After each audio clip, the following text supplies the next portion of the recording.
Corona 3.0 India में चल रहा है और ये 17 मई तक जाएगा।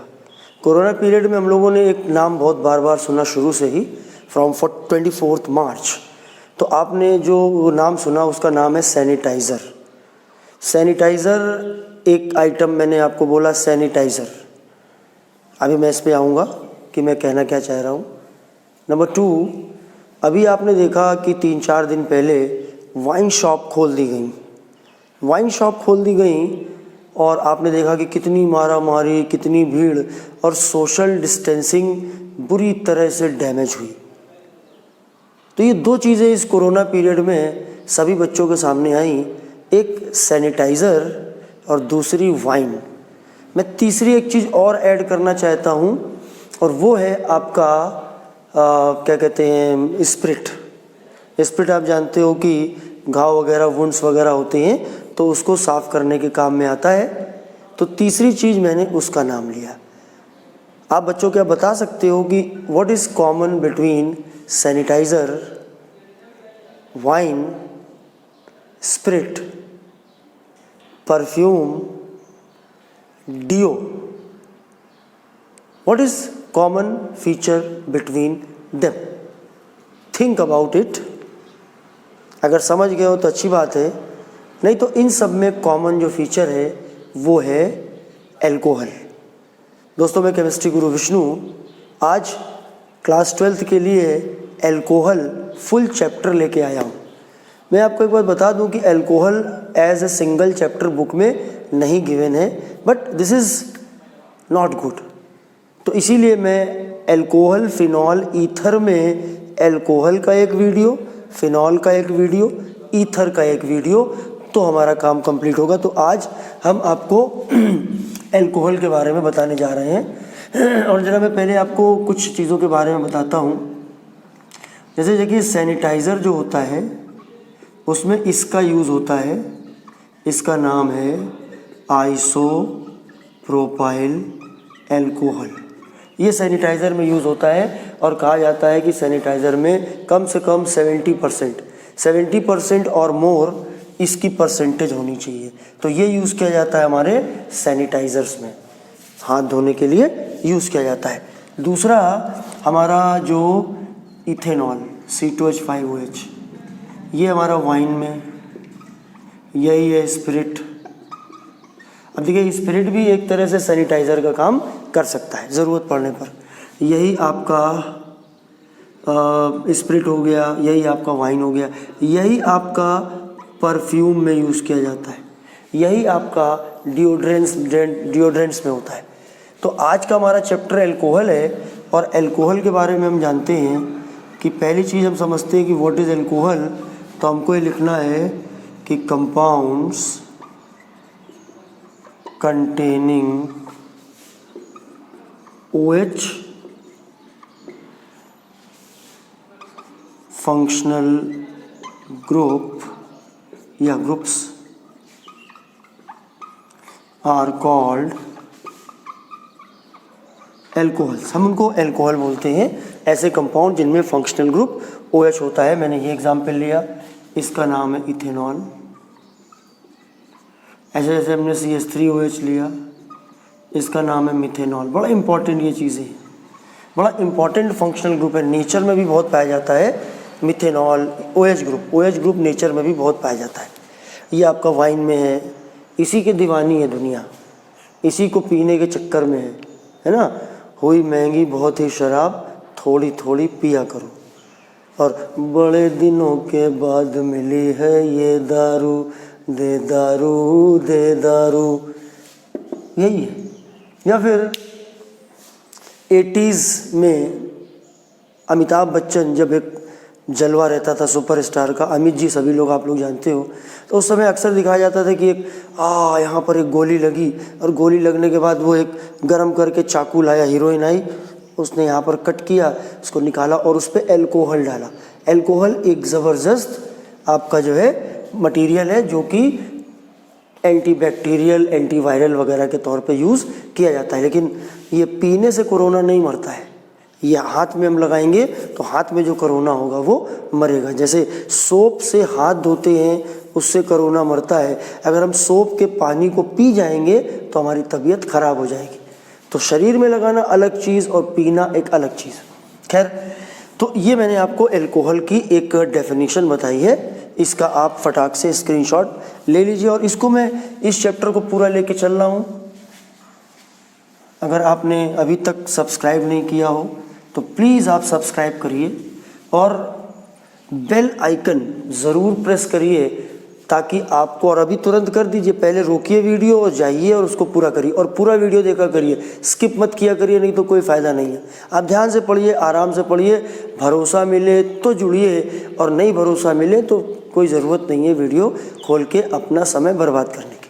ठीक है, तो अब आप देखिए, हमने इसका ज़रा इंट्रोडक्शन कराते हैं और इसका क्लासिफिकेशन लेते हैं।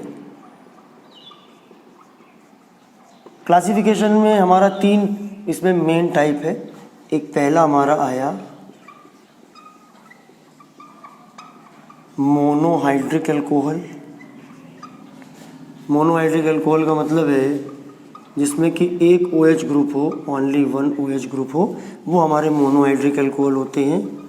जैसे हमने ये ले लिया, जैसे हमने ये ले लिया, आप देख सकते हो इनके सबके अंदर एक ही एक OH ग्रुप है। तो ये सभी मोनो का मतलब होता है 1।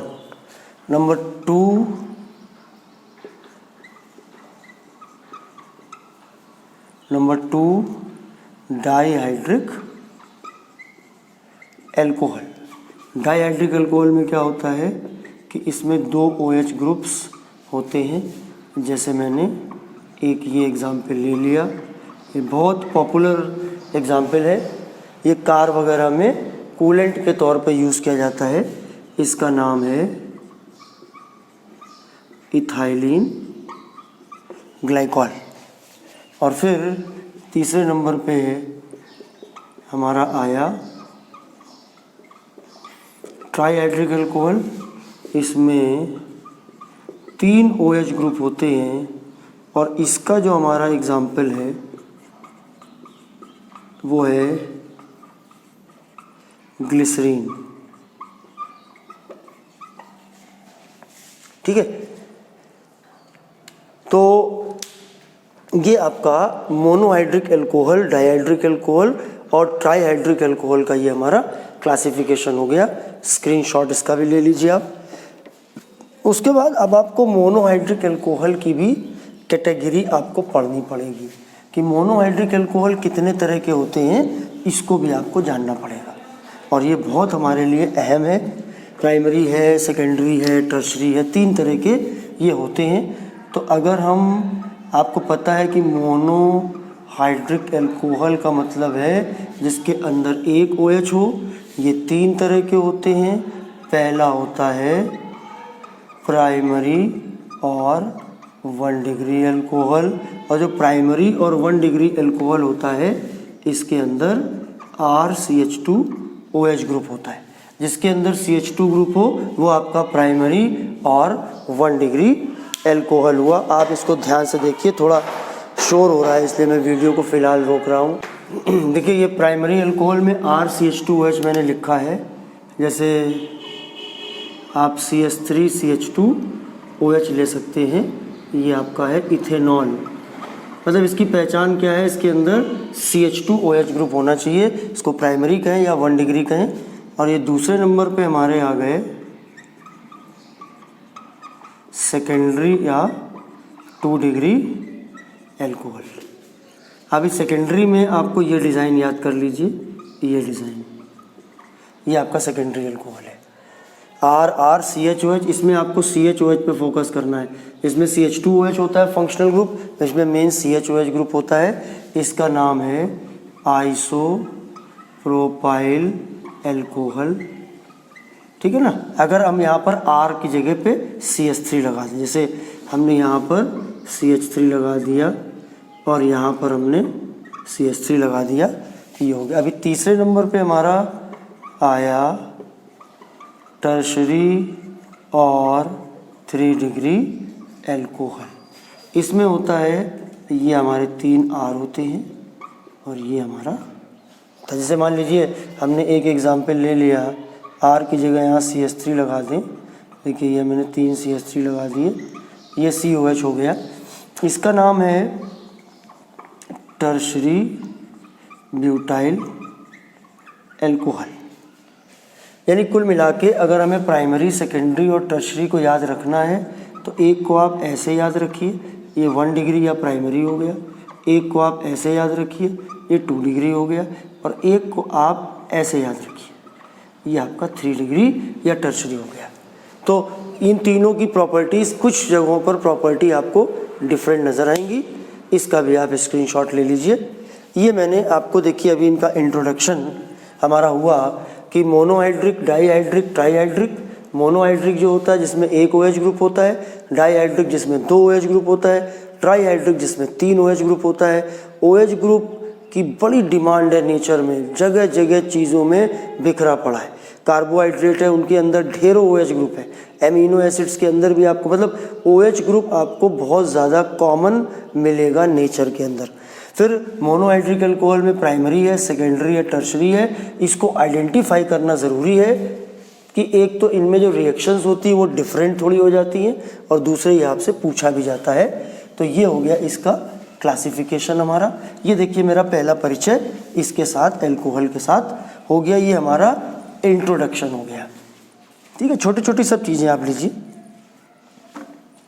अब हम उसके बाद अगर हम बात करें कि इनका जो नेमिंग है, नेमिंग, तो नेमिंग में एक तो आपका इसमें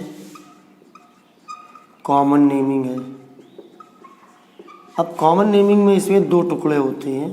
एक तो आप एल्काइल कर दीजिए और आगे आप एल्कोहल लिख दीजिए, ये कॉमन नेमिंग हो गई। जैसे मान लीजिए अब आपका CH3OH है, तो CH3 का नाम याद कर लीजिए, ये मिथाइल ग्रुप है, और ये OH का हो गया एल्कोहल, तो इसका नाम हो गया मिथाइल एल्कोहल। देखिए एल्काइल एल्कोहल।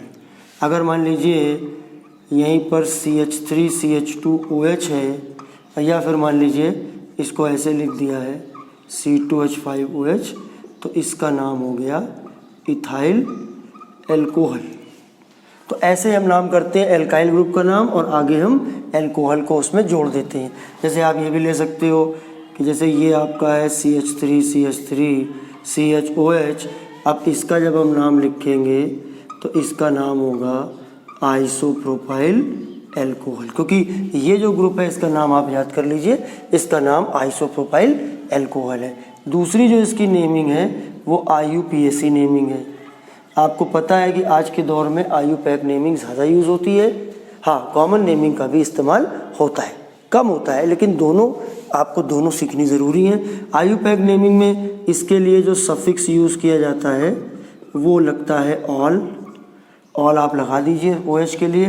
जैसे मान लीजिए ये है आपका CH3OH, एक कार्बन है, मेथ लिखा, कार्बन के बीच सिंगल बॉन्ड है, एन लिखा, और फिर E को हटा के OL जोड़ दिया, इसका नाम बन गया मिथेनॉल। अब जैसे मान लीजिए ये होता हमारा CH3 CH2OH, इसमें 2 कार्बन है, इसका नाम हो गया इथेनॉल। अगर 2 कार्बन है then we need not to write the position of OH group. अब अगर मान लीजिए कि हमारा इससे ज़्यादा होते तो हमको पोजीशन लिखने की ज़रूरत पड़ती। जैसे ये है आपका, अब हमने नंबरिंग इधर से करी 1 2 3। आपको IUPAC से रिलेटेड डिटेल मिल जाएगा, मैं आपको लिंक आई लिंक में आप देखिए, या फिर आप जो है कमेंट उसमें देखिए जाके डिस्क्रिप्शन में, तो आपको इससे रिलेटेड लिंक मिल जाएगा। उसके आप एक बार पढ़िए, IUPAC एकदम डिफरेंटली मैंने समझाया हुआ है, ज़रूर देखिएगा इसको। अब बाकी इसका नाम हुआ मेथ एथ प्रोप। देखिए मैं टुकड़े आपको दिखाता हूँ, ये इसके टुकड़े हैं, प्रोप है, एन है, ऑल है। प्रोप का मतलब है कि यहाँ 3 कार्बन है, 1 2 3, उसके लिए प्रोप आया। चूँकि इन कार्बन के बीच में सिंगल बॉन्ड है इसलिए एन आया। और ANE जो होता है, ANE प्लस ऑल, इसलिए ये E को हटा दिया तो ये एन ऑल बन गया, प्रोपेन 1 ऑल। तो ये IUPAC नेम हो गया। एक नाम और देख लीजिए, जैसे आपका ये लिखा है CH3 CHOH CH3, आपने नंबरिंग डाला 1 2 3, अब इसका नाम हुआ प्रोपेन 2 ऑल। 3 टुकड़े समझ गए, प्रो, इन, ऑल। तो ये इस तरीके की 2 नेमिंग है, इस पे भी आपको काम करना है, इसका भी स्क्रीनशॉट ले लीजिए आप।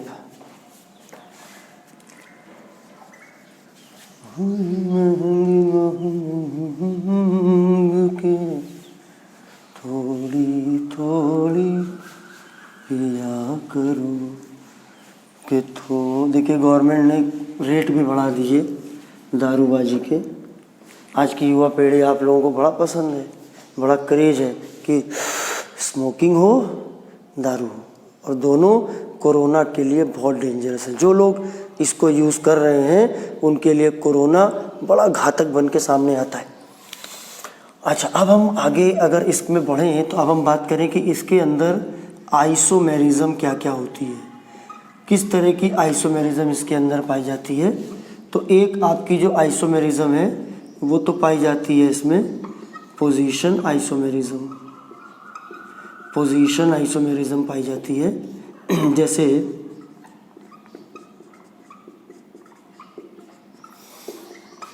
इसका नाम है प्रोपेन 1-ऑल। प्रोपेन अभी मैंने पिछले में लिया था, ब्यूट ले लेता हूँ, ब्यूटेन 1-ऑल। एक यहाँ पर मैं और CH3 लगा देता हूँ, ये आपका हो गया ब्यूटेन 1-ऑल। और इसी तरीके से इसका नाम है ब्यूटेन 2-ऑल। मतलब OH की पोजीशन दोनों में डिफरेंट है, इसमें नंबर 1 पोजीशन पर है 1, 2, 3, 4, इसमें नंबर 2 पोजीशन पर है ब्यूटेन 2-ऑल। तो ये पोजीशन आइसोमेरिज्म एक शो करता है। दूसरी चीज़ ये जो शो करता है वो शो करता है फंक्शनल आइसोमेरिज्म शो करता है। और उसके लिए आपको ध्यान रखना पड़ेगा ethers and alcohol, ether and alcohol are functional isomers. देखिए मेरी एक प्ले लिस्ट है, वो भी मैंने आपको मिल जाएगा लिंक आपको डिस्क्रिप्शन में। तो उसमें बिफोर स्टार्टिंग ऑर्गेनिक केमिस्ट्री आपको ऑर्गेनिक केमिस्ट्री बिल्कुल रूट लेवल से मैंने समझाया है, ABCD से। उसको आप ज़रूर पढ़िए और उसके बाद आपको चैप्टर काफ़ी आसान हो जाएंगे। ऑर्गेनिक बहुत सरल है, बहुत ईजी है, मज़ा आएगी आपको करने में। पूरे नंबर ऑर्गेनिक में आप लोग मैथमेटिक्स की तरह उसको समझिए। तो ये फंक्शनल आइसोमर्स है, ether and alcohol are functional isomers. ये एक दूसरे के रिस्पेक्ट में फंक्शनल आइसोमर्स है, ठीक है। अब जो ये फंक्शनल आइसोमर हैं, जैसे मान लीजिए आपने ये लिया CH3 CH2OH, इसका नाम है इथेनॉल, ये एक एल्कोहल है। अब हमने दूसरा क्या लिया, अब हमने दूसरा लिया CH3OCH3, ये आपका है मिथॉक्सी मीथेन। तो अभी क्या हुआ कि ये आपका ये दोनों फंक्शनल आइसोमर है, क्योंकि दोनों में फंक्शनल ग्रुप डिफरेंट है। ये अल्कोहल है जबकि ये ईथर है। एल्कोहल और ईथर फंक्शनल आइसोमर होते हैं। तो एक इसमें पोजीशन आइसोमेरिज्म बनती है, एक फंक्शनल आइसोमेरिज्म बनती है, 2 इसमें आइसोमेरिज्म बनती है। Isomerism is the phenomena due to which 2 or more organic compounds having same molecular formula but different structures. molecular formula same होता है लेकिन structure different होता है, and the differences may be due to different reasons. If the reason of different is position of functional group, then we call them as position isomers, and if difference is due to different functional group, then we name them as functional isomerism. इसका भी आप ध्यान से screenshot ले लीजिए। अब हम आते हैं structures and geometry of alcohols में, कि इनकी ज्योमेट्री कैसे होती है और इनकी, तो इसके लिए हमें हाइब्रिडाइजेशन निकालना पड़ेगा। जैसे हमने ROH ले लिया, यहाँ पर 2 लोन पेयर होते हैं, फिर सेंट्रल एटम पे गए, at oxygen number of sigma bonds, एक ये सिग्मा एक ये सिग्मा, 2 सिग्मा हो गए, number of lone pair, 2 lone pair हो गए, 2 सिग्मा बॉन्ड हो गए, 2 लोन पेयर हो गए, टोटल 4 हो गया। तो इसलिए ये हाइब्रिडाइजेशन हो गई sp3 हाइब्रिडाइजेशन, sp3 हाइब्रिडाइजेशन हो गई। sp3 हाइब्रिडाइजेशन है और इसमें लोन पेयर है, तो due to lone pair bond angle is less than 109 degree 28 minute, और ऐसा बताया गया है VSEPR थ्योरी में। वेस्पर थ्योरी में बताया गया कि लोन पेयर की वजह से जो बॉन्ड एंगल है वो 109 डिग्री 28 मिनट से थोड़ा सा कम होता है, जैसे 108 डिग्री 109 डिग्री एग्जैक्टली, तो ये हो सकता है। और बाकी आप देख सकते हो कि ऐसे इसका होगा, और इसकी जो अगर हमें इसकी शेप का हम नाम दें अभी फ़िलहाल, तो इसकी शेप को हम नाम दे सकते हैं बेंट या फिर वी शेप्ड। तो ये हमारी अल्कोहल की ज्योमेट्री हो गई और उनका स्ट्रक्चर हो गया। ध्यान से इस बात को आप समझ लीजिए। दोस्तों एक बात आपको मैं बताना चाहता हूँ कि YouTube पे आप जो वीडियो देखते हो उसकी एक लिमिट होती है। उसमें अगर मैंने पूरा चैप्टर बना के डाला भी है तो वो मैं आपको जो भी मैं चीज़ें पढ़ाता हूँ उसका 15%, 20%, 25% इतना ही मैं दे सकता हूँ, इतनी उसकी लिमिट है। और चूँकि मैं क्लासेस भी चलाता हूँ, अब मैं सारे खेल सारे पत्ते में YouTube में तो खोलने वाला नहीं। सारे पत्ते में YouTube में खोल दूँगा, मेरे आसपास के इलाके में मेरे ही अपने चेले चपाटी वैसे ही जो है मेरी वॉट लगाए हुए हैं। उन्होंने क्या किया, बच्चों के नोट्स इधर से कॉपी करी उधर से कॉपी करी बच्चों से लेके, और उस पर थोड़ा तड़का डाल के और उन्होंने उस चीज़ को पेश किया। क्योंकि जो मेरी जो टॉपिक्स होते हैं, मेरी जो टॉपिक्स पे पकड़ होती है वो किताबों में आपको नहीं मिलती है, वो गूगल पे भी नहीं मिलती है, वो यूट्यूब पे भी नहीं मिलती है। मेरा ये चैलेंज है, आप कभी भी देखिएगा ये चीज़ आपको नहीं मिलेगी। मेरे पास ऐसे ऐसे तरीके हैं, उसके मैं 20 और 25% यूट्यूब पे पिछला लगभग 1 साल हो रहा है मुझको, तो मैं दे रहा हूँ। मैं चाहता हूँ कि आप लोग मुझे सहयोग करें। हाँ, अगर आप चाहते हो कि आपको इसका पूरा खेल मिले तो आप हमारी क्लासेस को ज्वाइन कर सकते हो। ऑनलाइन मेरी क्लासेस चल रही हैं, लॉकडाउन के दरमियान तो चल ही रही हैं, आगे भी चलेंगी। ठीक है, आप वीडियो के शुरू में और आखिर में गौर से देखोगे तो आपको मेरा व्हाट्सएप नंबर मिलेगा, आप वहाँ पर मुझसे कांटेक्ट करो और पूरा मज़ा आपको लेना है। 100% चीज़ें आपको वहीं पर मिलेंगी, यहाँ पर काफ़ी लिमिट होती है। अच्छा, तो खैर ये हमने आपको, यानी कि ये सिर्फ झांकी है, असली पिक्चर तो आपको उसी में मिलेगी जो या तो मेरी ऑफलाइन क्लास में मेरे पास आके पढ़ते, मैं श्याम नगर कानपुर में रहता हूँ, और या फिर वो ऑनलाइन क्लासेस जूम पे ले रहा हूँ, उस पे आके वो ज्वाइन कर सकते हैं। ठीक है ना, बताना आपको ज़रूरी है। सब्जेक्ट कहीं के बंधे हुए नहीं है, जैसे म्यूज़िक का भी मैं शौकीन हूँ और वैसे ही म्यूज़िक का भी कोई बाउंड्री नहीं होती है, वैसे सब्जेक्ट की भी कोई बाउंड्री नहीं होती है। ये तो मैं तो पूरी दुनिया में खेल खेलने के मूड में, और मैं खेलूँगा ज़रूर। ठीक है, अब आप देखिए आगे का जब मैं आपको बताऊँ तो अब इसके आते हैं method of preparation, methods of preparation. अब जब मेथड ऑफ प्रिपरेशन की हम बात करेंगे तो हमारे पास जो मेथड है, ले देके 3 मेथड पे फोकस किया है एनसीईआरटी में, मैं उन्हीं 3 पे फोकस कर रहा हूँ। तो पहले नंबर पर है फ्रॉम एल्कीन्स, और एल्कीन में पहले नंबर पर है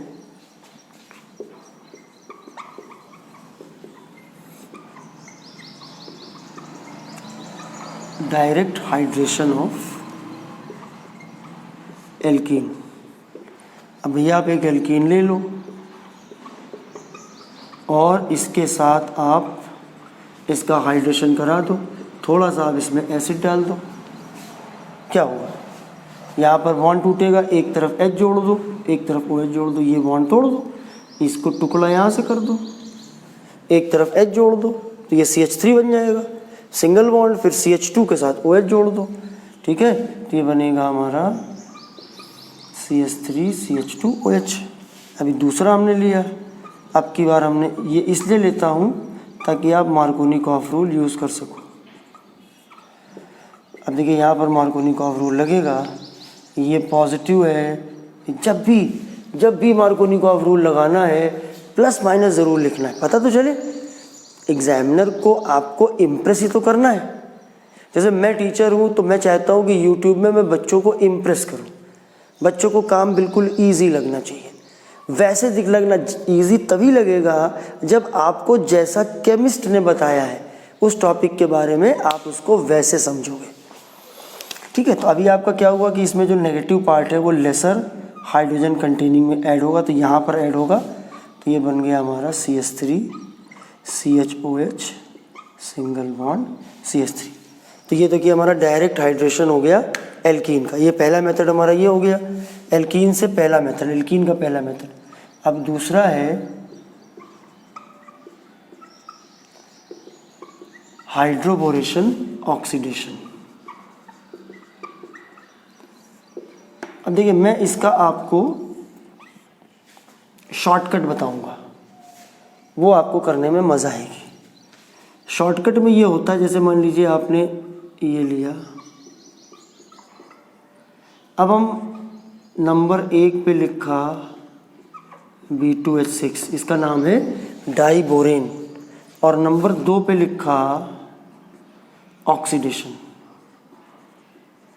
पहले स्टेप में B2H6 से रिएक्शन कराई, B2H6 का नाम है डाइबोरेन। अब हमने इसका ऑक्सीडेशन कराया, तो आपको करना सिर्फ ये है कि पानी को जोड़िए, लेकिन रूल लगाइए एंटी मार्कोनिकॉफ रूल। लेकिन पेपर में ऐसे ही आपको लिखना जैसे मैंने यहाँ पर लिखा हुआ है। देखिए आप इसका जब ऑक्सीडेशन कराएंगे तो हाइड्रोजन पेरोक्साइड के साथ बेस की प्रेजेंस में कराएंगे। आपको करना क्या है, आप एल्कीन ले लीजिए, जो भी एल्कीन लेना हो, फिर एरो पे लिख दीजिए नंबर 1 पे B2H6, ये डाइबोरेन है, इसका ऑक्सीडेशन कराएंगे हाइड्रोजन पेरोक्साइड और OH माइनस के साथ। क्या होगा कि वाटर को आप सिर्फ जोड़ दीजिए एंटी मार्कोनिकॉफ रूल के हिसाब से, मतलब OH को अब यहाँ जोड़िए। देखिए मार्कोनिकॉफ रूल में हमने OH को यहाँ जोड़ा था, एंटी मार्कोनिकॉफ रूल में मार्कोनिकॉफ रूल और एंटी मार्कोनिकॉफ रूल भी आपको आई लिंक में मिल जाएंगे।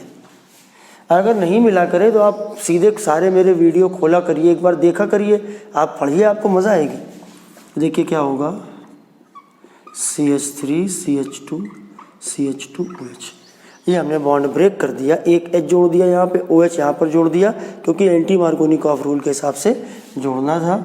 इसमें बन गया हमारा प्रोपेन 1 ऑल। तो ये 2 रिएक्शन है जो आपको यूज़ करनी है। पहले नंबर पे है एल्कीन से, एल्कीन के अंदर के हमारे पास यहाँ पर 2 पार्ट है, ठीक है, एल्कीन के अंदर के हमारे 2 पार्ट हैं, इनको आप लिख लीजिए। तिनका तिनका कर बटोरा और बनाया घर, पर समय की बारिशों में हो गया बेघर, हो गया बेघर। अब पहले मेथड के बाद हम सेकंड मेथड में आते हैं। सेकंड जो हमारा मेथड है, इसको भी साफ कर देता हूँ, तो हम इसको कार्बोनिल कंपाउंड से बनाएंगे, कार्बोनिल कंपाउंड से।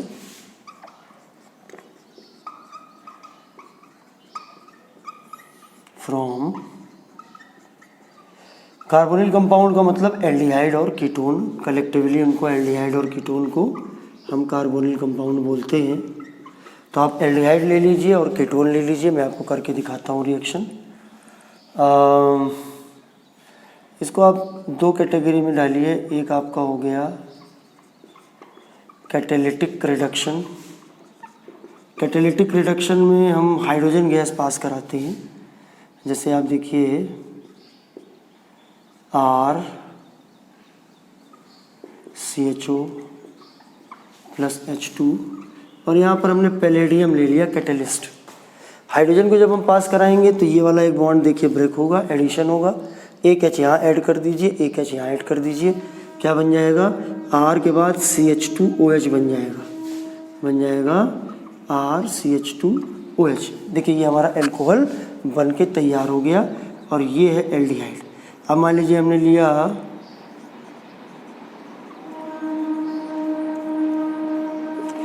RCO R' प्लस H2, यहाँ पर पैलेडियम कैटेलिस्ट लिया तो ये वाला हमारा बॉन्ड ब्रेक होगा और क्या बनेगा RC R', ये बॉन्ड ब्रेक हुआ, एक H यहाँ जुड़ेगा, एक H यहाँ जुड़ेगा, ये बन जाएगा CHOH।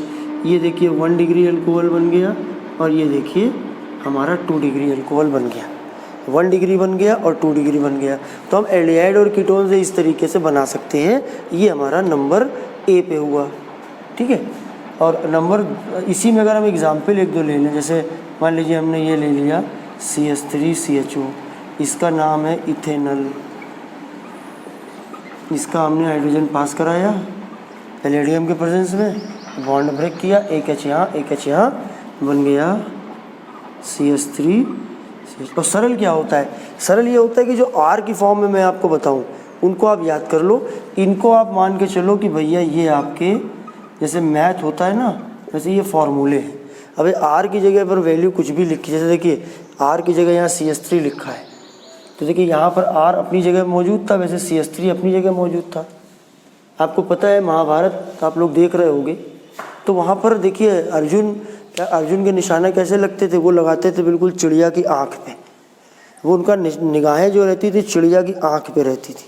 मतलब मेरा कहने का ये हुआ कि आप फोकस करिए चिड़िया की आँख पे, फंक्शनल ग्रुप पे फोकस करिए। यहाँ पर इस रिएक्शन में आपको ये फोकस करना चाहिए कि ये CHO ग्रुप का क्या हो रहा है, मतलब CHO ग्रुप CH2OH में कन्वर्ट हो रहा है। अब हमें कोई फ़र्क नहीं पड़ता है, कोई भी कंपाउंड लगाओ। अब मान लो CH3 CH2 CH2 CHO, हमको दिया कोई दिक्कत नहीं, हमने कहा आँख तो ये है ना, इसको हमने हाइड्रोजन के साथ किया रिएक्ट, क्या बना,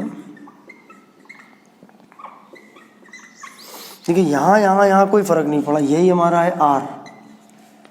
लेकिन यहाँ पर जब हम जोड़ेंगे तो H यहाँ पे आएगा, H यहाँ पे आएगा, तो ये बनेगा CH2OH, ये हमारा बनके तैयार हो जाएगा। तो ये इसका तरीका होता है।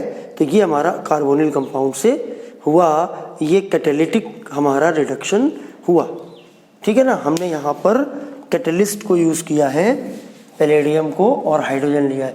एक इसमें और पॉसिबिलिटी है, स्क्रीनशॉट ले लीजिए आप, ठीक है ना, स्क्रीनशॉट ले लीजिए आप। अब अगर हम इसको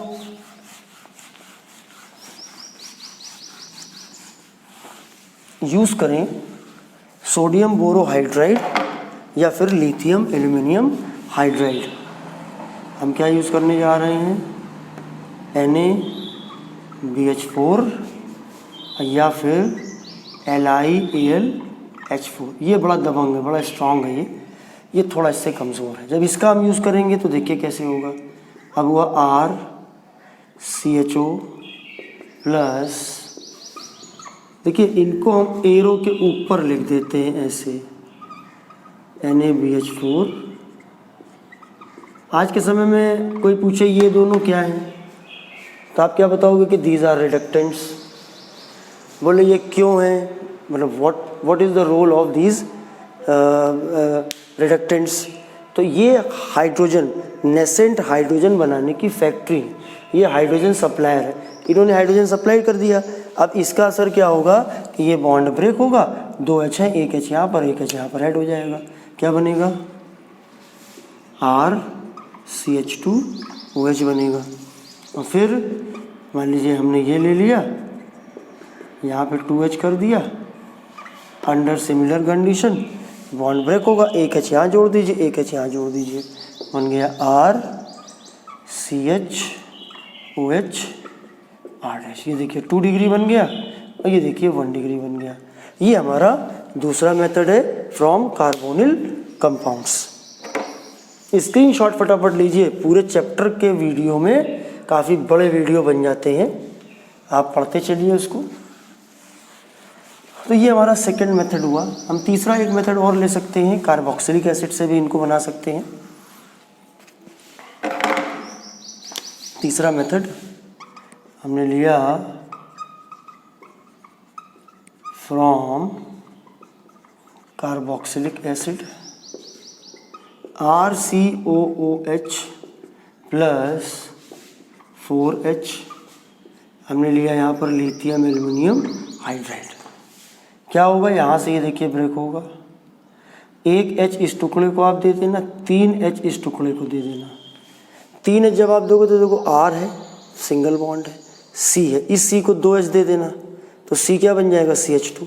फिर ये डबल बॉन्ड मत रखना, सिंगल कर देना। सिंगल करने के बाद 1 H इसको दे देना तो ये RCH2OH बन जाएगा। देखिए अभी आपके पास ये है, देखते चलना ध्यान से। अब आपने ये बॉन्ड तोड़ दिया, अब कार्बन की वैलेंसी 4 होती है, अब हो गई 4। ऑक्सीजन की 2 होती है, अब हो गई 2। जो वैलेंसी होती है उतनी डंडियाँ लगाइए। अब क्या करना है, H लगा देना है भैया। 1 H यहाँ लगा दिया, 1 H यहाँ लगा दिया, 1 H यहाँ लगा दिया। इसको जरा इकट्ठा करके लिखो, RCH2OH, प्राइमरी अल्कोहल हो गया, RCH2OH प्लस H2। ठीक है, तो ये हमारा फ्रॉम कार्बोक्सिलिक एसिड हो गया। उसके बाद नंबर एक मैं इसमें एग्जाम्पल ले लेता हूँ। जैसे मैंने आपका ये एग्जाम्पल ले लिया, अब आप देखिए इसको करके, यहाँ एरो पे लिख दिया करिए इसको। ये चारों H यहाँ से आ रहे हैं। ये 4 H इसलिए नहीं आ रहे कि यहाँ 4H फॉर्मूले में, क्योंकि 4 H इसलिए आ रहे हैं क्योंकि 4 H यहाँ पर ज़रूरत है। ये तो इत्तेफाक है, कोइंसिडेंस है कि 4H यहाँ पर भी है और 4H यहाँ पर भी है। देखिए यहाँ से ये बॉन्ड टूटेगा, ये आपका फॉर्मूला है ये वाला, इसी की मदद से ये करिए। देखिए R यहाँ है तो CH3 यहाँ है। अगर RCH2OH बना है तो तुम्हारा जो यहाँ बनेगा वो क्या बनेगा, CH3 CH2OH बनेगा प्लस वाटर बनेगा। ये जो हमारा कंपाउंड है इसका नाम है इथेनॉल। ठीक है, स्क्रीनशॉट फटाक से। अब हमारा ये हो गया यहाँ पर इसका जो है मेथड ऑफ प्रिपरेशन, ये दोनों आपके हो गए, स्क्रीनशॉट ले लीजिए। तो अब चलेंगे, बात करेंगे इनकी फिज़िकल प्रॉपर्टीज़ पे, क्योंकि मेथड ऑफ प्रिपरेशन हो गए, बन के तैयार हो गया कंपाउंड। अब हम उसकी प्रॉपर्टीज़ पढ़ेंगे। तो पहले हम पढ़ेंगे इसकी फिज़िकल प्रॉपर्टी।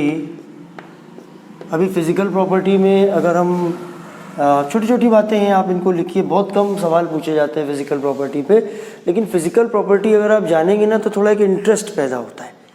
अब आपको पता है कि जो स्पिरिट होती है या वाइन जो होती है वो लिक्विड फॉर्म में होती है, तो आप समझ गए कि शुरुआती जो मेंबर होते हैं स्टार्टिंग में जो है लिक्विड्स होते हैं,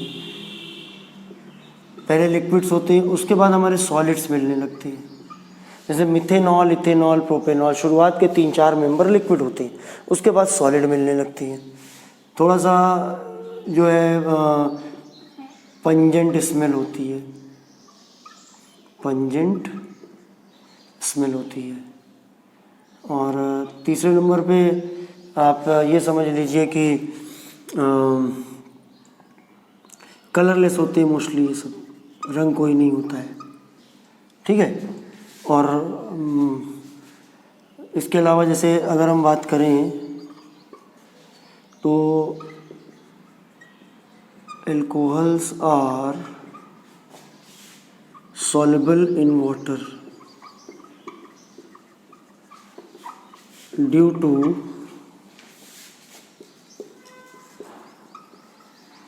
formation of hydrogen bonding with water। कैसे बनाते हैं हाइड्रोजन बॉन्डिंग, देखिए ROH HOH, ये अल्कोहल है और ये देखिए हाइड्रोजन बॉन्डिंग बना लेते हैं। हाइड्रोजन बॉन्डिंग जो होती है H को फ़ोन करो, ऐसे याद किया करो, मेरा डायलॉग है। आपको पता है आईफोन जो है बहुत नंबर 1 पे फ़ोन चलता है। आप सब लोगों की भी ज़्यादातर की ख्वाहिश होती है कि आईफोन यूज़ करें। मैंने आज तक कभी आईफोन यूज़ नहीं किया, लेकिन एच फ़ोन मैं यूज़ करता हूँ। कुदरत भी इसको यूज़ करती है। Whenever hydrogen is directly attached with fluorine, oxygen or nitrogen, a weak bond is formed between hydrogen and fluorine or oxygen or nitrogen. Hydrogen के साथ फ्लोरीन या हाइड्रोजन के साथ ऑक्सीजन या हाइड्रोजन के साथ नाइट्रोजन एक वीक बॉन्ड बनाता है, जिसको कि हम हाइड्रोजन बॉन्ड बोलते हैं। तो जो हाइड्रोजन बॉन्ड बनाते हैं वो पानी में सॉल्युबल होते हैं, तो इसकी वजह ये होती है। और 5वां पॉइंट हम बात करें बॉइलिंग पॉइंट की, तो ड्यू टू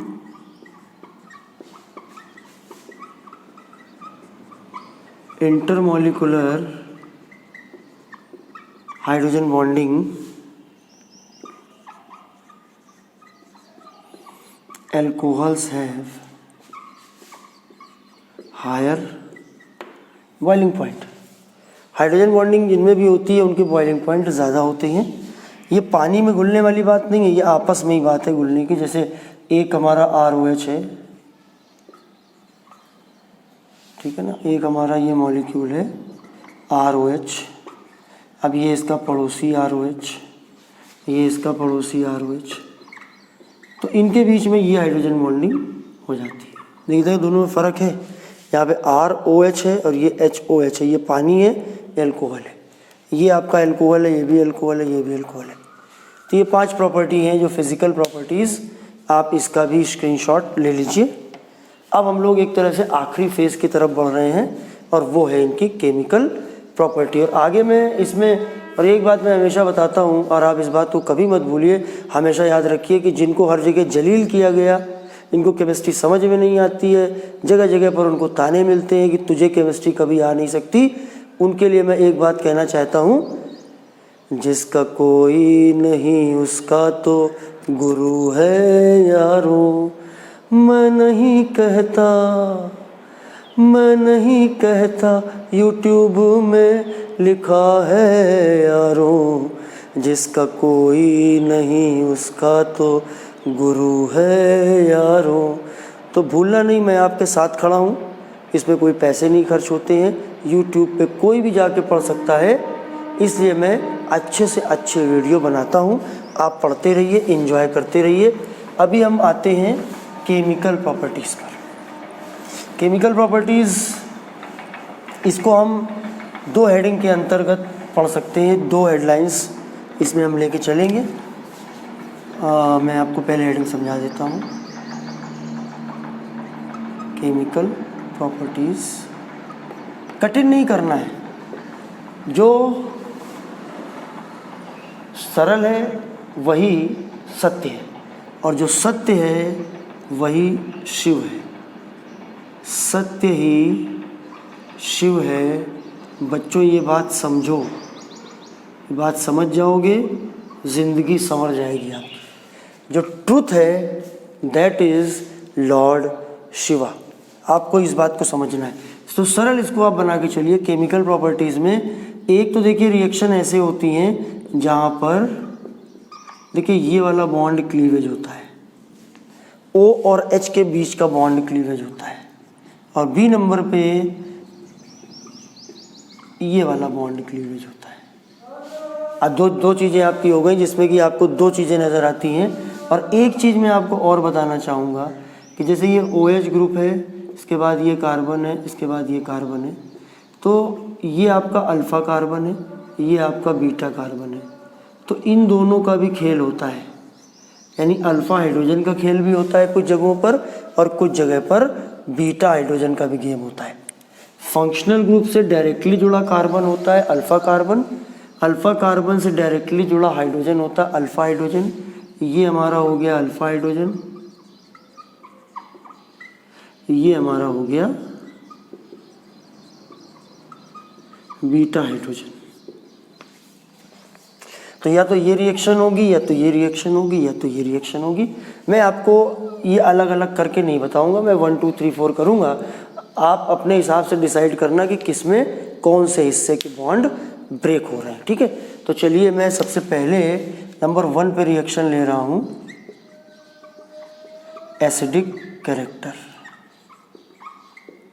अब क्या होता है एसिडिक कैरेक्टर कि भैया जो O से जुड़ा हुआ H होता है, इसको तो आप पहले याद कर लीजिए कि ये एसिडिक होता है। पहली बात ये याद कर लीजिए, नंबर 1। नंबर 2 ये याद कर लीजिए एसिडिक हाइड्रोजन इज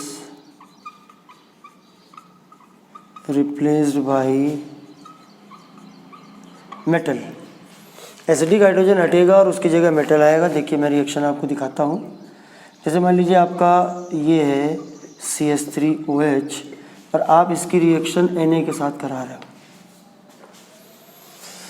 या फिर ये आपका है C2H5OH, इसकी रिएक्शन आप Al के साथ करा रहे हो। अब आप जब ये रिएक्शन करा रहे हो तो ये वाला H हट जाएगा, इसकी जगह Na आ जाएगा। O से जुड़ा हुआ हाइड्रोजन देखिए एसिडिक, सरल बनाइए ना चीज़ों को। O से जुड़ा H एसिडिक होता है, यहाँ पर O से जुड़ा हुआ ये H है, H हटेगा उसकी जगह मेटल आएगा, क्या बनेगा CH3ONA। नाम इसको बोलते हैं एल्कोक्साइड, मतलब मिथॉक्साइड, सोडियम मिथॉक्साइड बन गया। इसके अलावा इसमें निकलेगा क्या, बोला ये H निकल रहा है, बोला H कुछ नहीं निकलता, H2 निकलता है। हाफ H2 कर दो, बैलेंस भी हो गया। हर जगह रिएक्शन बैलेंस करने की ऑर्गेनिक में ज़रूरत नहीं होती और आप चाहो तो बैलेंस भी कर सकते हो।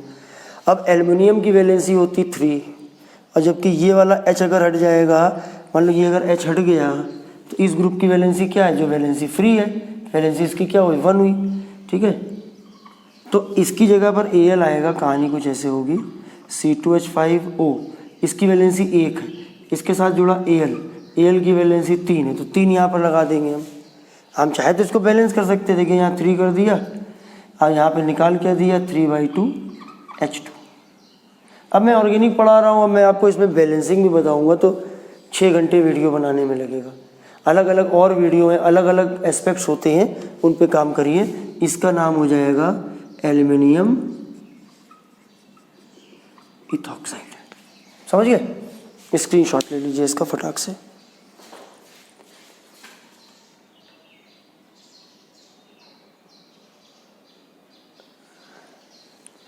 थोड़ा सा ये कट गया है, मैं इसको थोड़ा सा आपको घुमा देता हूँ ताकि आपको थोड़ा ये सही से आ जाए। तो अब प्रॉपर्टी नंबर 2 पे चलते हैं और वो है आपकी ईस्टरिफिकेशन। ठीक है ना, फॉर्मेशन ऑफ ईस्टर। तो ईस्टरिफिकेशन में एक तो आपका ये होता है कि acid plus alcohol equal to ester, एक ये प्रॉपर्टी हो गई। फिर एसिड क्लोराइड प्लस एल्कोहल, यहाँ पर भी आपका ईस्टर बनता है। फिर एसिड एनहाइड्राइड प्लस एल्कोहल, यहाँ पर भी आपका ईस्टर बनता है। तो ये रिएक्शन ईस्टरिफिकेशन होती है। वैसे जो फर्स्ट रिएक्शन है उसको ज़्यादातर हम लोग ईस्टरिफिकेशन बोलते हैं। अगर कोई आपसे डेफिनेशन पूछे what do you mean by esterification, तो बोलिए कि व्हेन, मैं लिख देता हूँ, when carboxylic acid reacts with an alcohol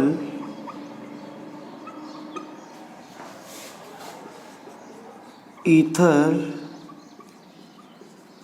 is obtained.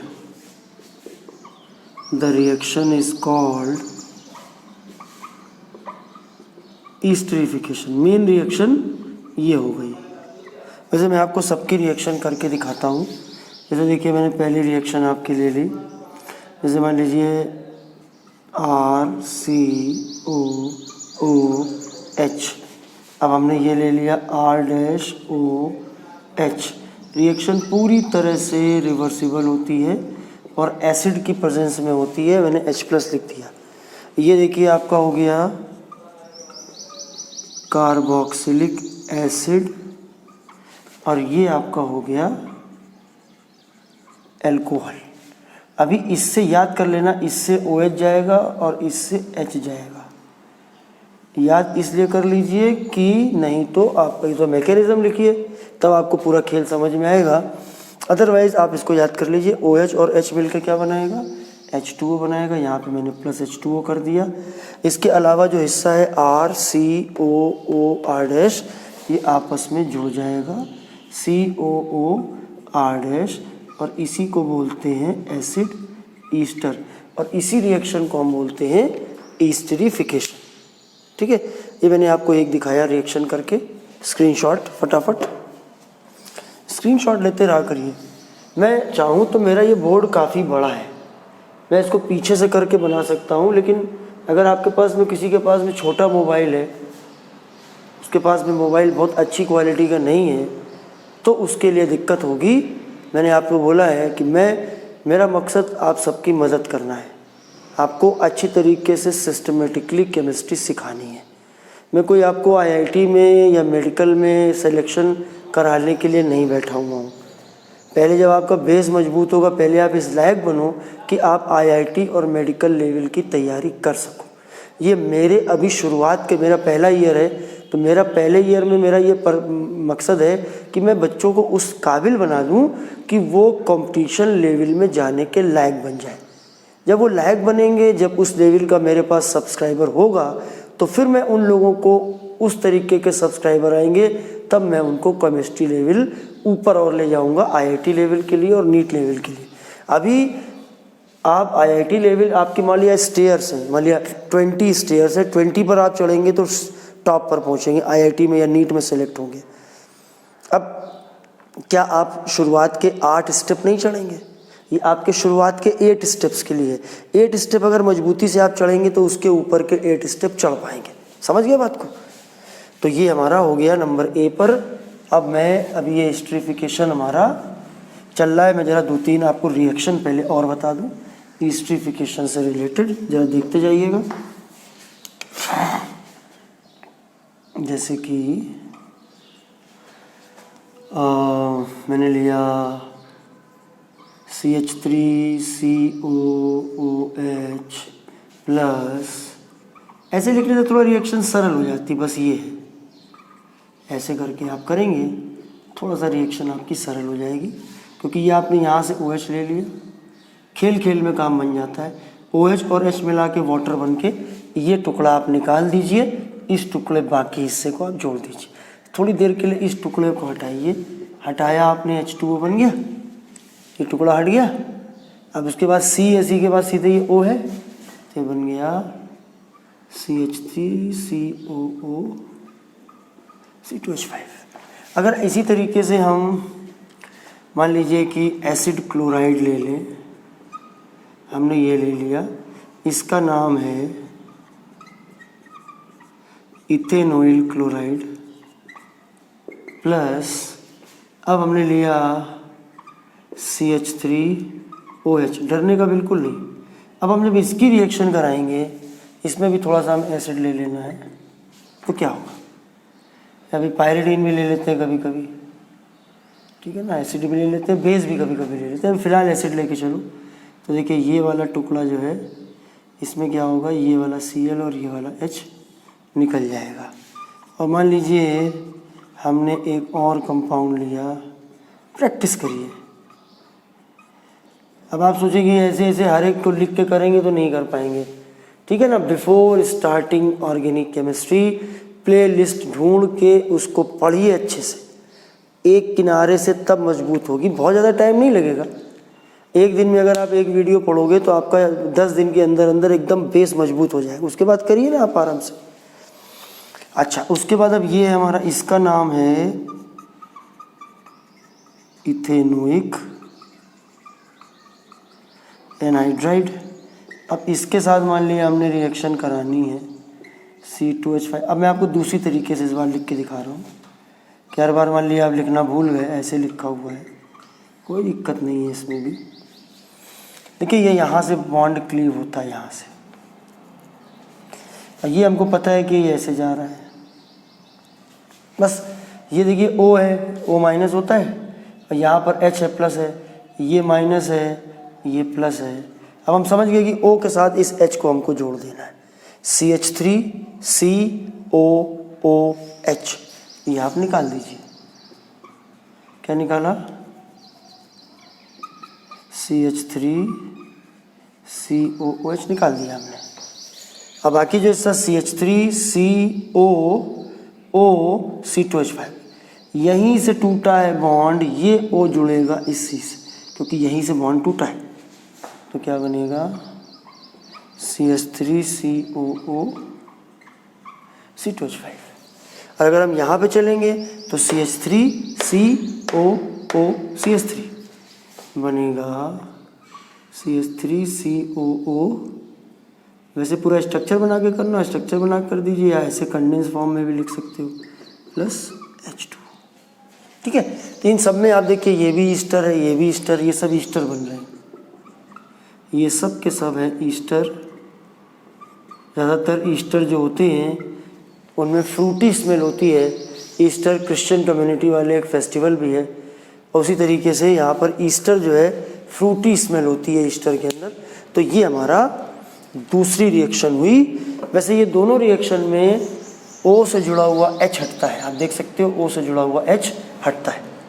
अब हम आते हैं रिएक्शन नंबर 3 पे। तीसरी जो रिएक्शन है वो है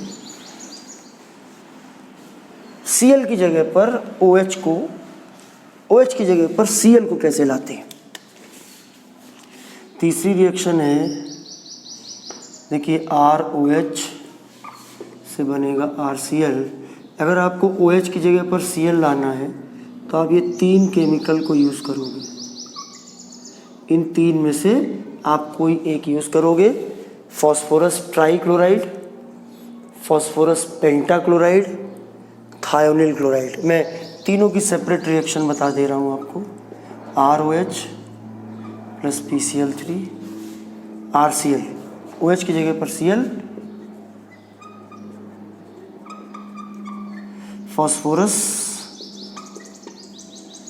फॉस्फोरस ट्राई क्लोराइड। अब इसको तो लिख लोगे, अगर ये ट्राई है क्लोराइड तो ये पेंटाक्लोराइड हो जाएगा, फॉस्फोरस पेंटाक्लोराइड। ये है आपका, ये सारा खेल स्ट्रक्चर का है। अब ये हमारा SOCl2 है। SOCl2 का नाम है थियोनिल क्लोराइड। थियोनिल, थायो या थियो, THIO is always related with sulfur. Any compound in which thio term is used in naming of that particular compound, thio is related with sulfur. इसका मतलब उसके अंदर कुछ ना कुछ सल्फर है। तो ये थायोनिल क्लोराइड हुआ। देखिए होना ये है, देखिए ये यहाँ से टूटा, यहाँ से टूटा, यहाँ से टूटा। ऐसे करेंगे तो आपके लिए बड़ा इजी हो जाएगा। ऐसे आप इस पर भी कर सकते हो। आपने यहाँ से तोड़ा, आपने यहाँ से तोड़ा, ठीक है। अब जैसे हमने इसमें क्या हुआ ये आपको याद करना पड़ेगा। RCl के साथ बनेगा H3PO3, इसका नाम है फॉस्फोरस एसिड। बैलेंस करिए, 3Cl है, 3 करिए, यहाँ पे भी 3 करिए, बैलेंस हो गया। इसमें क्या बनेगा आपका, R को एक Cl मिल जाएगा, क्या बनेगा RCl। H को एक Cl मिल जाएगा, क्या बनेगा HCl। अब क्या बचा, POCl3। खाओ कुरकुरे, POCl3, POCl3, खाओ कुरकुरे, POCl3। PCl5 से कराएंगे तो ये बनेगा, इसका नाम है फॉस्फोरिल क्लोराइड। इसके साथ करेंगे, R को एक Cl मिलेगा, RCl बनेगा, SO को O मिलेगा, SO2 मिलेगा, HCl मिलेगा। देखिए इस तरीके के आप जुगाड़ करेंगे तो आपके लिए प्रोडक्ट को प्रेडिक्ट करना काफ़ी ईजी हो जाएगा। तो ये हमारी रिएक्शन हो गई PCl3, PCl5 और SOCl2 के साथ में अच्छी इम्पॉर्टेंट रिएक्शन होती है। ठीक है, ये हमारी हो गई नंबर 3, स्क्रीनशॉट ले लीजिए फटाक से। अब हम आए नंबर 4 पे। नंबर 4 पे हम रिएक्शन कराएंगे HX के साथ। HX के साथ भी अल्कोहल की रिएक्शन होती है। अल्कोहल अपना OH देता है, यानी अभी रिएक्शन ये चल रही है OH ग्रुप की रिएक्शन चल रही है। नंबर 4 पे देखिए क्या होगा विद HX। जब हम HX के साथ रिएक्शन कराते हैं तो हम प्रेजेंस लेते हैं, presence of anhydrous ZnCl। Reaction is quite simple. जैसे देखिए ROH है प्लस HCl है, यहाँ पे आपने जिंक क्लोराइड लिया। अभी ये क्या होगा, ये टुकड़ा आप निकाल दीजिए, ROH प्लस HBr। क्या इसमें दिक्कत है आपको, इसमें आप ये टुकड़ा निकाल दीजिए। ठीक है, जैसे मान लीजिए होता CH3CH2OH प्लस HCl, यहाँ पर जिंक क्लोराइड एनहाइड्रस, ये टुकड़ा निकल जाता, H2O निकल जाता और ये क्या बनता CH3CH2, उसके बाद ये Cl जुड़ जाता। ये टुकड़ा हटा दीजिए, बाकी चीज़ को जोड़ दीजिए तो बन जाएगा CH3CH2Cl प्लस H2O। अब ऊपर वाले में क्या बनेगा, R के साथ आपका Cl आ जाएगा तो बन जाएगा RCl प्लस H2O। और इसमें आप देखिए RBr प्लस H2O। ठीक है ना, तो ये आपका HX के साथ भी आपकी इसकी रिएक्शन बड़े आराम से हो गई। ये नंबर 4 हो गया। अब इसको आप मैं साफ कर देता हूँ। अब हम आते हैं नंबर 5 पे। नंबर 5 पे हमारा है डिहाइड्रेशन। नंबर 5 पे है डिहाइड्रेशन। डिहाइड्रेशन का मतलब क्या होता है, डिहाइड्रेशन का मतलब होता है रिमूवल ऑफ H2O। उसके लिए हमें क्या करना पड़ता है, हमको करना पड़ता है किसी डिहाइड्रेटिंग एजेंट का। यहाँ पर जो डिहाइड्रेटिंग एजेंट हमारे काम का है वो है कंसंट्रेटेड H2SO4। दो तो बातें ये हमें ध्यान रखनी है। तीसरी बात हमको ये ध्यान रखनी है कि यूज़ सेटजेफ रूल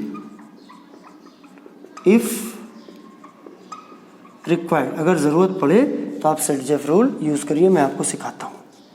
देखिए आपका ये है CH3CH2OH, इसको हम कंसंट्रेटेड H2SO4 के साथ हीट कर रहे हैं। ये OH के साथ जुड़ा जो कार्बन है, OH क्या है, फंक्शनल ग्रुप। फंक्शनल ग्रुप से डायरेक्टली जो कार्बन जुड़ा होगा वो होगा अल्फ़ा, और अल्फ़ा कार्बन से जो कार्बन जुड़ा होगा वो होगा बीटा। मैंने अभी आपको बताया था कि या तो इसका यहाँ से बॉन्ड टूटता है O और H के बीच का, या ये पूरा OH टूटता है, या फिर अल्फ़ा या बीटा हाइड्रोजन का खेल होता है। यहाँ पर आप देखोगे कि बीटा हाइड्रोजन का खेल होगा। इस डिहाइड्रेशन में होता क्या है कि OH फ्रॉम अल्फ़ा कार्बन और H फ्रॉम बीटा कार्बन, जब आप रिएक्शन कराओगे तो OH ग्रुप हटेगा। अल्फ़ा कार्बन क्या होता है, फंक्शनल ग्रुप से डायरेक्ट जुड़ा हुआ, और बीटा कार्बन क्या होता है, जो अल्फ़ा कार्बन से डायरेक्ट जुड़ा हो। तो ये वाला एक अल्फ़ा हमारा निकलेगा, ये OH निकलेगा, ये वाला H निकलेगा, दोनों मिला के क्या बनाएंगे, H2O बनाएंगे। अभी इधर से कुछ निकल रहा है, इधर से कुछ निकल रहा है, तो यहाँ पर एक डबल बॉन्ड आएगा in order to complete the valency. इसका नाम है इथीन। और मैं आपको दिखाता हूँ जब सेटजेफ रूल की आपको ज़रूरत पड़ती है। देखिए सेटजेफ रूल के लिए एक चीज़ याद रखिए, गरीब को ही दुनिया सताती है, गरीब को ही दुनिया सताती है। तो वही सेटजेफ रूल में है कि जो गरीब नज़र आए, यानी जिसके पास कम हाइड्रोजन हो, उससे हाइड्रोजन खींचना। हाइड्रोजन किससे खींचोगे, जिसके पास कम हाइड्रोजन होगा। और लेकिन निकलेगा हाइड्रोजन हमेशा बीटा से। अब आप देखिए ये फंक्शनल ग्रुप है, ये हमारा कार्बन है पहला, ये अल्फा कार्बन हुआ, ये वाला OH निकलेगा हमें पता है, इसको हमने कंसनट्रेटेड H2SO4 के साथ हीट किया, ये OH निकलेगा। अब अल्फा से जुड़ा हुआ जो कार्बन है वो बीटा कार्बन है, इधर भी एक बीटा हुआ और इधर भी एक बीटा हुआ। OH यहाँ से निकला, H यहाँ से निकला, H2O निकल गया। अभी क्या होगा, डबल बॉन्ड यहाँ पर आएगा। क्यों? इसके पास ये भी बीटा है, ये भी बीटा है, इसके पास 2 हाइड्रोजन है, इसके पास 3 हाइड्रोजन है। दोनों में कौन गरीब है? ये गरीब है। इसी से हाइड्रोजन खींचो, तो यहाँ से हाइड्रोजन खींचोगे, यहाँ से OH खींचोगे तो यहाँ डबल बॉन्ड लगेगा, बनेगा CH3CH, यहाँ डबल बॉन्ड CH। ये डंडी देखो ऐसे लटक रही है, ये देखने में नहीं अच्छा लग रहा है, आप इसको सीधा कर दो, ये आपका बन गया और ये आपका लग गया यहाँ पर सेटजेफ रूल। कोई इतना बहुत मुश्किल तो नहीं होता है। ये हमारा सेटजेफ प्रोडक्ट बन गया, इसका नाम है ब्यूट-2-इन। ठीक है, तो ये हमारा हो गया इसका डिहाइड्रेशन। ये रिएक्शन नंबर 5 हो गई, स्क्रीनशॉट इसका भी ले लीजिए। अच्छा, अब हमको 2 इसमें और बचते हैं, फटाफट उनको भी कर लेते हैं। नंबर 6 पे हम अगर आएंगे तो वो रिएक्शन है ऑक्सीडेशन। ऑक्सीडेशन जरा देखिएगा, CH3 CH2OH 1 डिग्री अल्कोहल है, इसका हम ऑक्सीडेशन करा रहे हैं और उसके लिए हमने K2Cr2O7 in the presence of H2SO4। ये स्ट्रॉन्ग ऑक्सीडेंट है। रूल आप याद कर लीजिए, CH2OH, ये याद करना पड़ेगा आपको, आसानी हो जाएगी इससे। ये देखिए ये सीक्वेंस चलता है, ये हमारा है 1 डिग्री अल्कोहल, ये हमारा है एल्डिहाइड, ये हमारा है कार्बोक्सिलिक एसिड। ये हमारा है 1 डिग्री अल्कोहल, इससे CHO बनेगा। हो क्या रहा है देखिए ध्यान से, 2 H कम हो रहे हैं, एक H ये निकल रहा है, एक H ये निकल रहा है। ठीक है, मतलब कि H2O निकल जाएगा, एक H यहाँ से, एक H यहाँ से, O के साथ H2O निकल गया, इसको एक O मिल जाएगा, ये COH बना लेगा। तो इसमें पहले स्टेप में क्या होगा, आप CH2OH पे फोकस करिए। CH2OH किस में कन्वर्ट होगा, CHO में। क्या बनेगा, CH3CHO। इसका फर्दर ऑक्सीडेशन होगा और बनाएगा CH3COH, CH2OH CHO COH। ये आप लर्न कर लीजिए, इसको आप लर्न कर लेंगे, रूल समझिए इसको, ये आपका रूल है। फिर अगर हम सेकेंडरी को कराएंगे, जैसे हमने सेकेंडरी को कराया, CH3CH3 CHOH, इसका ऑक्सीडेशन कराया सेम इन्हीं से। तो इसमें भी क्या होगा, एक H निकलेगा, एक H निकलेगा, एक O ये निकलेगा, H2O निकल जाएगा आपका। जैसे इसमें भी यहाँ पर H2O निकल रहा था, एक H ये, एक H ये, एक O ये, H2O निकल गया। यहाँ पे क्या बचा, CO बचा। हवा बना के चलोगे तो वो परेशान करेगा, बहुआ बना के चलो इसको, देखिए बन गया आपका ये कीटोन। और इसका फर्दर ऑक्सीडेशन नहीं होता है। ये 2 डिग्री अल्कोहल है, इसको आप डिफ्रेंशिएट करने में भी यूज़ कर सकते हो। अगर ऑक्सीडेशन प्राइमरी का कराएंगे तो पहले एल्डिहाइड मिलेगा, फिर कार्बोक्सिलिक एसिड मिलेगा, and these having same number of carbon atoms. देखिए इसमें 2 कार्बन है, इसमें भी 2 कार्बन है, इसमें भी 2 कार्बन है। तो ये एल्डिहाइड अल्कोहल के लिए हो गया। अभी 2 डिग्री 1 डिग्री में भी हो गया। 2 डिग्री में क्या होता है कि इसमें आपको ये बनता है कीटोन बनता है, और कीटोन का ऑक्सीडेशन फर्दर नहीं होता है, तो ये यहीं पे रिएक्शन रुक जाएगी। और तीसरे नंबर पे हमने कहा कि 3 डिग्री कराएं, ठीक है, तो इसका ऑक्सीडेशन होता ही नहीं है। क्यों नहीं होता है भैया, O के साथ जुड़ा तो H है, मगर C के साथ जुड़ा H नहीं है, यहाँ R जुड़ गया। देखिए O के साथ जुड़ा H निकलता है और C के साथ जुड़ा H निकलता है। इसमें खेल इस H का है और अल्फा हाइड्रोजन का है। इसमें रोल किसका है, H ऑफ OH का है एंड अल्फा हाइड्रोजन का है। एक तो O से जुड़ा हुआ H हटता है और एक अल्फा हाइड्रोजन हटता है, लेकिन इसमें अल्फा हाइड्रोजन 3 डिग्री में होता ही नहीं है, इसलिए कोई ऑक्सीडेशन नहीं होगी। बहुत बड़ा वीडियो होता जा रहा है, एक रिएक्शन सिर्फ बाकी है, फटाक से इसका आप स्क्रीनशॉट ले लीजिए। ठीक है, अब हम आते हैं आखिरी रिएक्शन में, नंबर 7। आखिरी जो रिएक्शन होती है इसकी वो है डिहाइड्रोजनेशन साथी। अब दोस्तों जो ये मैंने नई डिज़ाइन आज बनाई है, CG से हुआ केमिस्ट्री गुरु और V से हुआ विष्णु। ठीक है, ये हुआ डिहाइड्रोजनेशन, मतलब रिमूवल ऑफ H2 निकलता है। ठीक है, इसमें हम देखिए पहले आपको 1 डिग्री दिखाते हैं, RCH2OH, ये OH का एक H निकलता है और एक अल्फा हाइड्रोजन निकलता है। यहाँ पर भी इसमें कॉपर के साथ 573 केल्विन टेम्परेचर पर इसको हीट करते हैं। एक H यहाँ से निकलता है, एक H यहाँ से निकलता है, अब बन जाता है RCHO, यानी क्या बना, एल्डिहाइड। मतलब अगर हमें लैब में चेक करना है जाके कि वो 1 डिग्री है कि 2 डिग्री है कि 3 डिग्री है, तो अगर आपका जो टेस्ट ट्यूब में अगर लिक्विड होगा, अगर वो 1 डिग्री होगा तो आपको बनने वाला कंपाउंड एल्डिहाइड होगा। ये 1 डिग्री हो गया। दूसरे नंबर पे अगर हम इसके साथ कराते हैं तो एक H ये निकलता है, एक H ये निकलता है, H2 निकलता है, RR C डबल O बनता है।